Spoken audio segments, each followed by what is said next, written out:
Well, I'm standing here next to a Ford Lightning, and the last time we spoke, I told you about the utility of the truck and the luxury of the truck. Today, we're going to remind you that it's still a built-tough Ford F-150. So if you come back here and look in the bed, if you're going to Home Depot and you're picking up 1,500 pounds of mulch or topsoil, anything of that nature, you can still do that. And also, if you're towing your boat, you're towing your utility trailer, you still have the capability to do that. So come on down, let us show you what the truck is all about, and let us explain the 3 S's that we talk about. Save, save, and save. You're going to save on your yearly fuel bill.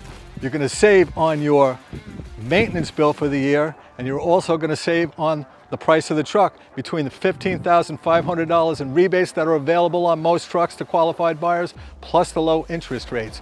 So you can't beat that. Come on down, speak to one of our certified salespeople. We'll explain everything to you. We'll see you when you get here.